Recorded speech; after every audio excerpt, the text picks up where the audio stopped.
The life and times of Sam Boo Boo Darnold. One boo boo after another, Sam Darnold, as he settles in to life in Seattle. The failed Viking quarterback who was exposed like the fraud he was at the end of the year by the Lions and then the LA Rams. And if you have not heard the latest on this, this is outstanding. This is a 10 out of 10, this particular story. So we learned that the coach of Seattle, you probably don't know who that is because he's a nobody, Mike McDonald, who had a farm, E-I-E-I-O. So Mike McDonald attempted to put the kibosh, to put the toothpaste back in the tube on the debate over the quarterback, whether or not Sam Darnold would be the quarterback in Seattle. McDonald was asked by some of the Seattle media about the possibility that someone other than Sam Darnold would be the quarterback. The Seahawks have added Drew Lock, who also can't play, and Jalen Milroe from the draft. Anyway, here is Mike McDonald, the Seattle coach, commenting on the Sam Darnold status and whether or not he'll be playing. Take a listen. That would lead to a different quarterback. No, you guys are crazy. There's no way to ask the question without sounding like an idiot. Like, I respect you got to ask it, but you guys, it's just a crazy question. There's just not going to, Sam's our starting quarterback. We love him. He's doing a tremendous job. God forbid, you're the worst player of all time because you made one bad throw or one bad decision. It's like, that is not what we're trying to build. We want these guys to go prepare the right way, and then when they go out on the practice field, go freaking let it rip. And then we'll go fix it. We'll go. We got time. It's June 3rd. We'll go. Okay, they're going to get plenty of reps. We'll get those things fixed. I mean, Sam made a lot of great throws yesterday. He's gashing us on 3rd and goal to start the day out too. So yeah, that was kind of a crazy question. I don't think it's a crazy question at all. I think his answer is rather crazy. So Darnold signed a 3-year contract with a bunch of escape hatches because Seattle knows they signed a crappy quarterback.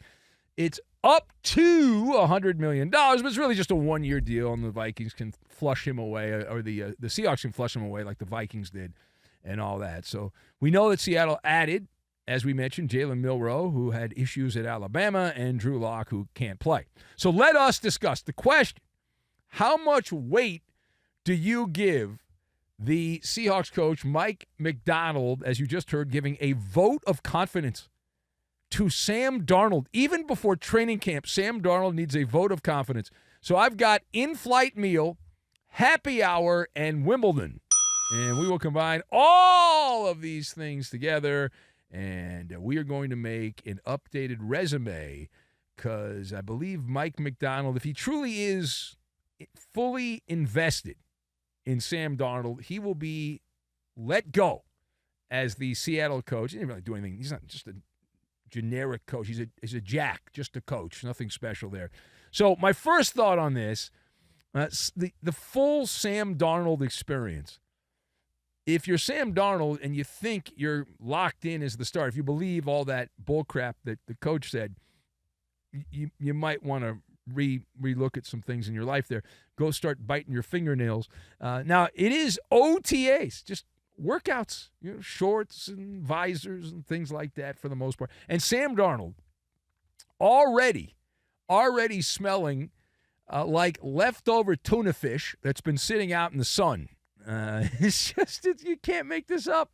The heartburn adding up there. Those boots on the ground say that Sam Darnold was intercepted multiple times in the first open practice session with the media, tossed a pair of interceptions in the 7-on-7 portion of the practice. And so here's where I sit. From 36,000 feet up in the sky, the Seattle Seahawks coach, Mike McDonald, is enjoying a nice in-flight meal. And that meal is a bowl of cereal. It's Honey O's, or in this case, just O's as in Oracle of Obvious. Oracle of Obvious, and I'm going to go to the boilerplate on what I am supposed to play, what I'm supposed to say as an NFL coach. It is the dysfunction junction. How do you function? That is the full Sam Darnold experience, and the Seahawks are just finding that out there, that you're having to give a vote of confidence to Sam Darnold. So really what Seattle's doing, they're playing the sweepstakes, and they're like, all right, well, maybe we can get 7 or 8 or 9 games out of Sam Darnold. it's never a good thing when you have to play hide the quarterback. And the only way Sam Darnold can be effective, and it only works for a limited amount of time, is hide the quarterback. Play hide the quarterback. And at some point, you can't hide the quarterback when you play a good team late in the year, and then you're exposed. You're pantsed, and you're out there, and you don't have any underwear on. You're just pants. The whole thing. And so there's all kinds of loopholes and to get out of the contract and all that, escape hatches. And let's clip and save this quote by McDonald, who had to say that, right? The oracle of the obvious. And then we'll look back at this. I'll save this in my notes. And then when we get to week 5 or 6 and Sam Darnold is no longer playing quarterback for the Seattle Seahawks, we can revisit this and we point our finger and laugh and goof on Seattle. And that's always fun to do. That's good talk radio. So page 2.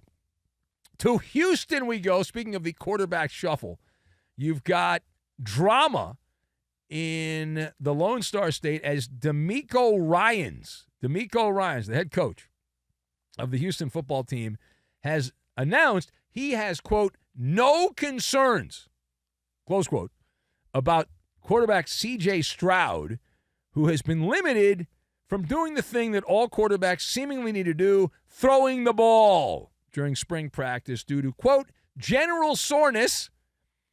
So, at this point, C.J. Stroud, he's in his 50s, body gets a little sore. Oh, no, he's actually in his 20s. No, he's in his 20s. So the Texans opened OTAs back on May 28th, and C.J. Stroud of the Texans has not thrown passes during any of the practices that are open to the media.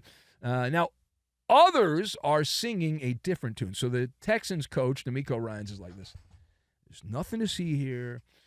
Everything is fine. Don't worry about this. Okay. Now, there's a conflicting report that is out singing a different tune, making it clear that the fans should panic. Panic at the disco. Panic at the disco. Says you should not believe what the coach said. You shouldn't believe the statements from the team there with the Texans. There should be concerns about C.J. Stroud. So let us discuss, as we do this show in early June 2025, should the Texans be, quote, concerned, close quote, about quarterback C.J. Stroud and his health? So I'm actually shaking my head no on this. I'm shaking my head no. Now, Ben, that's you're supposed to panic right away. That's your bad job by you. Okay.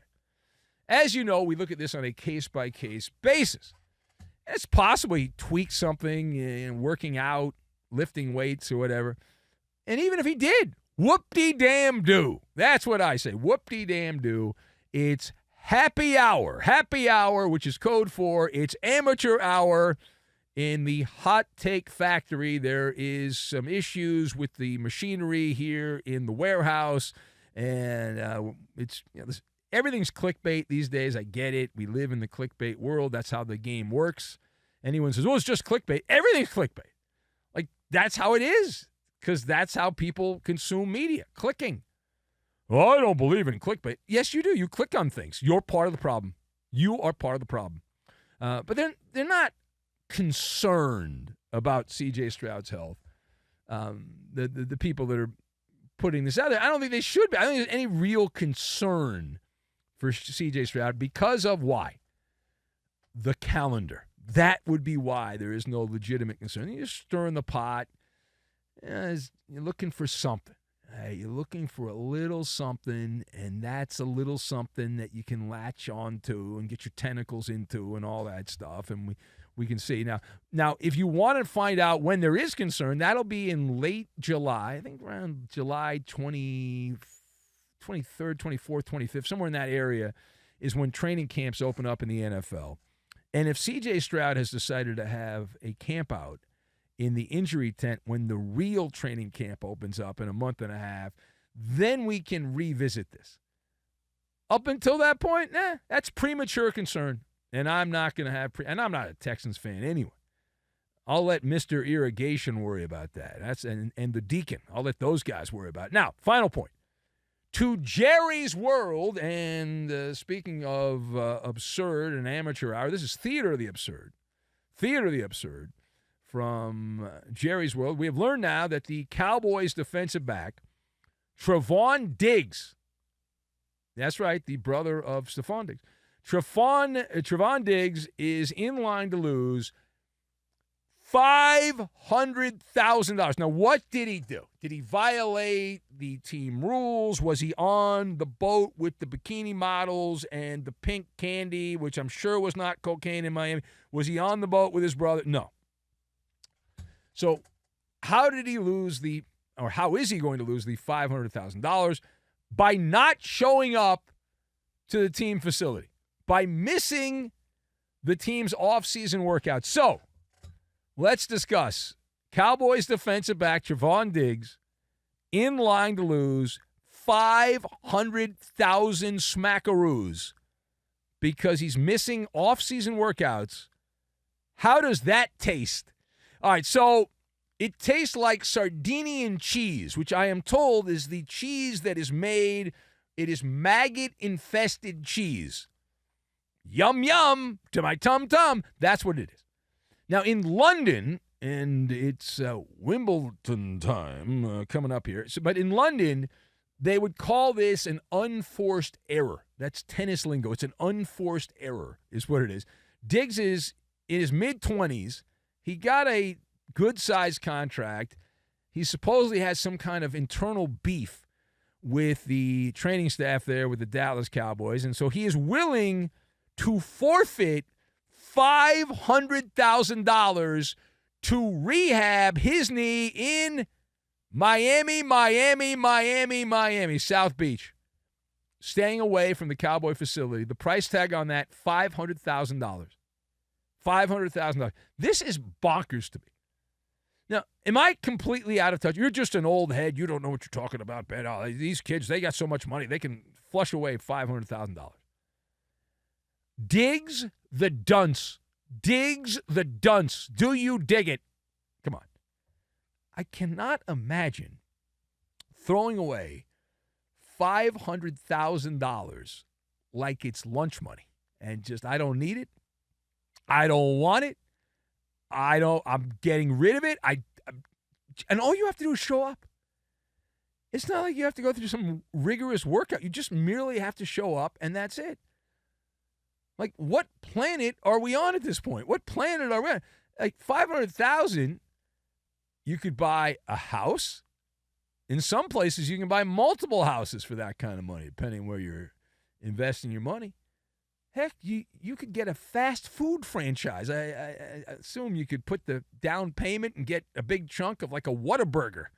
What a burger. What a mistake for Trevon Diggs. You know, money makes money. Instead, you're just going to say, I don't need it. I'd rather hang out here and have a Mai Tai with my friend Weedman Hippie in Miami, who calls the show occasionally, and just have a grand old time. Why not?